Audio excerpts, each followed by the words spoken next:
Okay, dear students, in this video I'll be talking about the addition of velocities, in fact the relativistic addition of velocities. And, and what we have is we have a frame of reference, say this frame of reference is S dash, and we have another frame of reference S. And we have these two inertial frame of references, and both of these frame of references are inertial frame of references. And what is happening in this case that this frame of reference S dash is moving with the velocity v along the x-axis with respect to the frame of reference S. Now, if we assume that ux and uy and uz, let us assume that they are the velocity components of a particle as observed in the frame S. Okay, the particle has components, and assuming that ux, uy, and uz are the velocity components of this particle. And at the same time, let us assume that ux dash and uy and uz dash, they are the velocity components of the same particle in the frame of reference S dash. So these are the velocity components of the particle in 3 dimensions in the with respect to the frame S, and these are the velocity components of the particle with respect to the frame S dash. Now using Lorentz transformation equations. So if I use here Lorentz transformation equation, so what am I going to get? So what am I assuming that this particle, this frame of reference is moving along x. Okay, so x dash will be x minus vt by under root of 1 minus v square by c square. This should be the case. And what will be y dash? That's going to be y. And what will be z dash? That's going to be z. And what will be t dash? And t dash is going to be t minus v, say x by c square. Okay, so this is x by under root of 1 minus v square by c square. So I have written down the set of Lorentz transformation equations for the problem that I have been talking about here. So now if I take this equation and I differentiate it, what am I going to get? So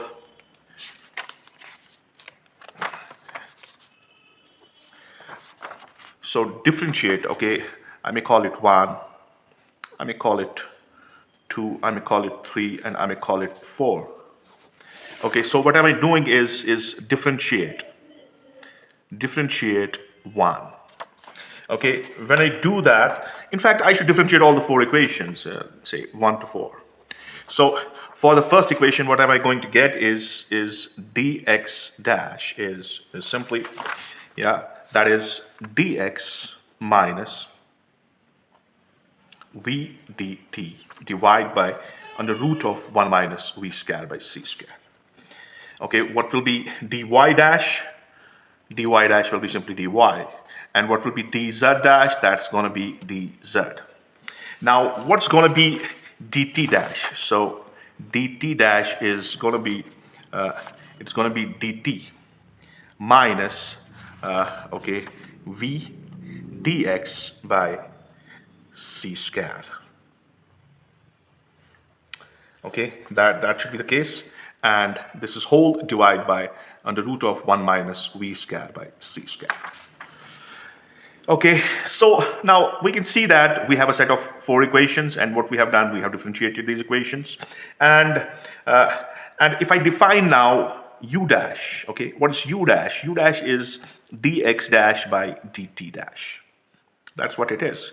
So I can use for dx dash from this equation, and I can use for dt dash from this equation.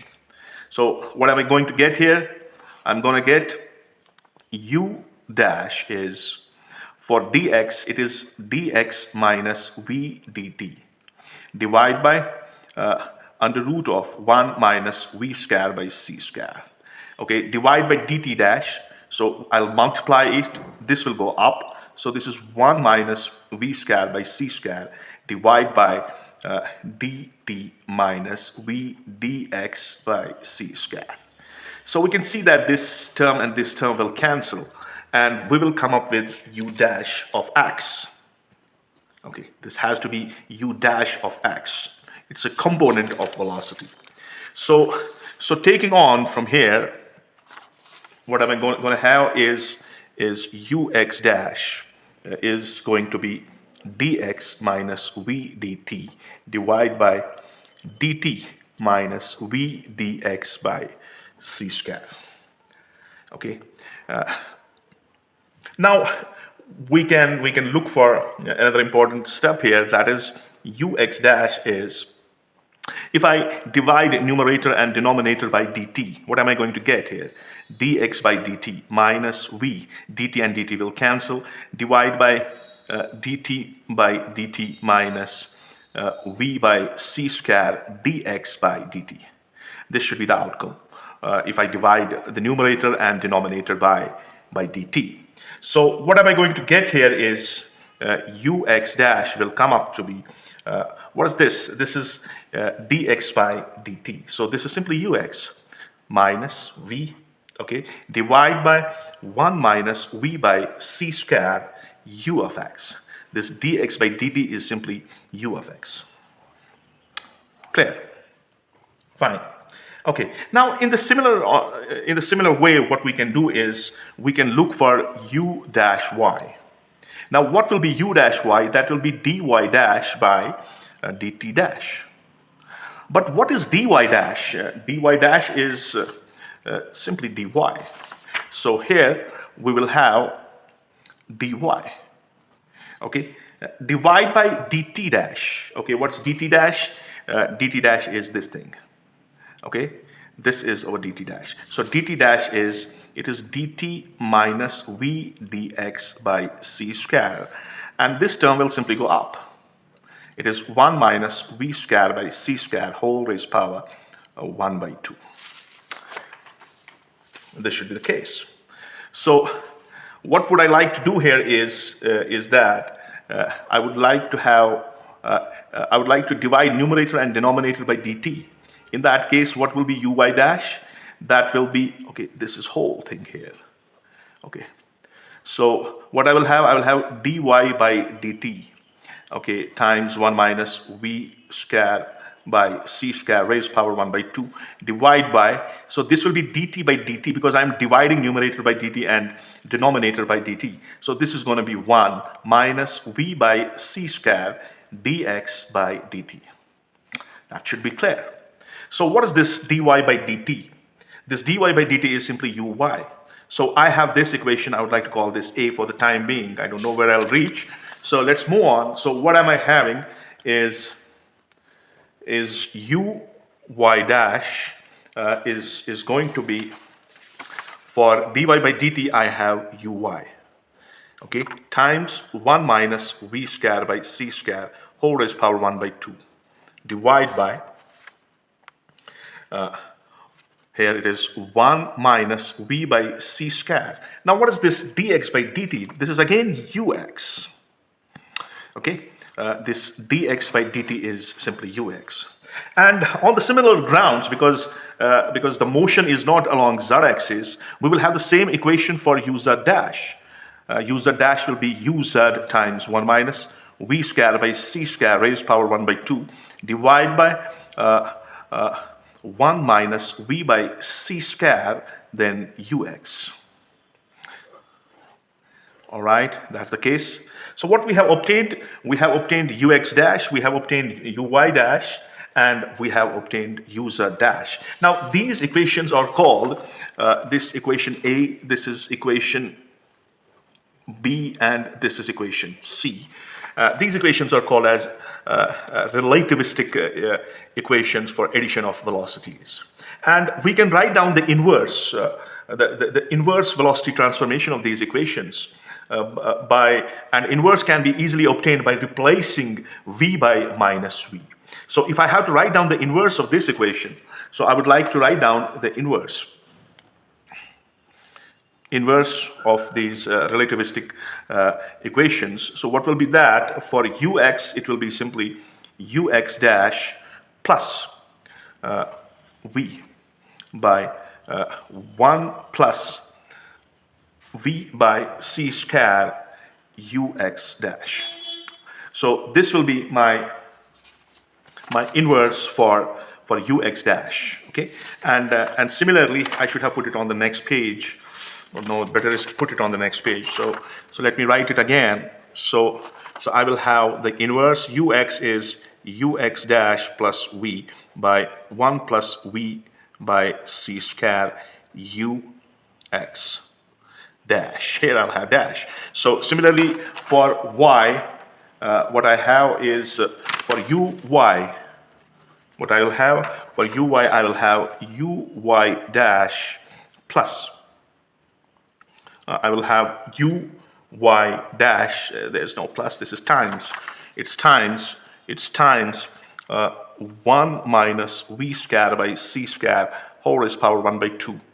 Okay, divide by 1 plus, v by c square uy dash. Okay, 1 plus v by c square. Okay, here I will have ux dash.